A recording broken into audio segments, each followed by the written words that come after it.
Hello guys, কি তাহরা সবাই আছেন নিবালা? আল্লাহর রহমতে আপনার দয় আমিও ভালো আছি। তো আজকে বাসা থেকে বাড়াইছি যাইতাম আমরা আরেক কেন এর লাগি আমি তা ইচ্ছা আমার বাসার সামনে আর আমার একটু বাড়াইতে লেট হয়ে গেছে বিদায় আমি তাড়াহুড়া করে যারাম তারা ভাইয়া হয়তো সম্ভবত বাইতেছে তো তাড়াহুড়া গিয়া ঈদের সামনে গিয়া দিকে তারা ইচ্ছে অপেক্ষা আমার লাগি। তারপর ওইটা গাড়ি তুইটা তারা হয় তেল নাই এর লাগি গেলাম পাম্পো গিয়া তেলুল বললাম বইরা আস্তে আস্তে আমরা গন্তব্য দিকে রওনা দিলাম। আর আজকে আমরা যাইমই লোকে আসামপুরা, ওইখানে একটা বাইরের প্লেস আছে, ওইখানে গিয়ে আমরা ছবি তুলমু, ভিডিও করমু।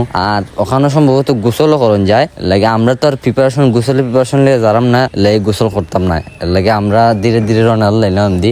আমরা দেখতে দেখতে আইলাম ফাতাইরা বাজারে। এইখানে ফাতাইরা বাজার আইয়া জানি লাগে হইলো ফাতাইরা বাজার ব্রিজ ফারাইয়া ডাইনে দি 5 মিনিট গেলে কি ওই লোক আমরা লোকেশনে যাই মুগি। প্রায় দেখতে দেখতে আইছি মেইন স্পটের এখানে গাড়ি যায় না, আরো সামনে অত আটটা জানি লাগে। তো আমরা আস্তে আস্তে যারাম ওইখানে। তো আমরা ওইখানে গিয়ে দেখি যে মেইন স্পট যখন আমরা যেটা গেছি আসলে ওইখানে পানি আইছে। পানি আইবার কারণে যত পাত্তর আছিল পাত্তর ডুবি গেছে বিদায় কারণ ছবি তুলন যেত না। আর পাত্তর জানি না, আমরা প্রায় আইটা যত আন গেছি আটো, কিন্তু পাত্তর জানি গেছে না, এর লাগে আমরা ছবিও তুলতেছি না। আর আমরা লস প্রজেক্ট গিয়া তারপরে আমরা তো আর এখানে তো গোসলও করন যায়, আর আমরা তো গোসলের প্রিপারেশন লইয়া গেছি না, এর লাগে আমরা গোসলও করতাম পারছি না। তো আমরা কত সময় ঘোরাঘুরি কইরা আইটা ভিডিও যতক্ষণে আমরা করতে পারছি হইরা আস্তে আস্তে আমরা ব্যাক করলিমু, কারণ আবার যাইতে গইব। তো আজকের ভিডিও ওই পর্যন্তই, দেখাইব নয় কোনো ভিডিও নয় কোনো ব্লগও। আল্লাহ হাফিজ।